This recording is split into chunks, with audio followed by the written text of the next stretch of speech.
கொஞ்சோண்டு பழைய சாதத்தை போட்டு வெங்காயத்தை தொட்டு சாப்பிட்ட அது ஒரு குரூப் உண்டு.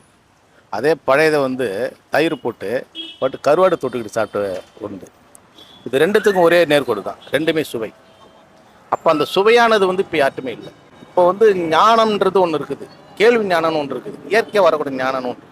இந்த இயற்கையாக வரக்கூடிய ஞானம் தான் பழைய மியூசிக் டைரக்டர் எம்எஸ் விஸ்வநாதன், கேவி மகாதேவன், இளையராஜா, எஸ்.ஏ. ராஜ்குமார், சௌந்தர்யன், தேவா, சிற்பி, இவங்களுடைய மியூசிக்கெல்லாம் பார்த்துன்னு கேட்டால் கிராமத்தில் இருக்கான் பார்த்தீங்களா, ஒருத்தன் வயல்வெளியில் வேலை பார்த்துட்டு ரொம்ப கலப்பாரி வீட்டுக்கு வரும். அப்போ வரும்போது அவன் தானாக முணுமுணுத்துட்டு வரும். அவன் யார் மியூசிக் போட்டாங்கன்னு தெரியாது, ஆனால் அவனுக்கு மனசுக்குள்ளே போய் பதியும். அப்படி ஒரு பாடல் அப்படி அவன் இப்போ யார் வாயில் முணுமுணுத்துதோ அந்த பாடல் தான் பெரிய லெவலில் வெற்றி பெற்றது. அப்போ வெற்றி பெறும்போது யாருன்னு பார்க்கும்போது இளையராஜான்ற ஒரு நபர்.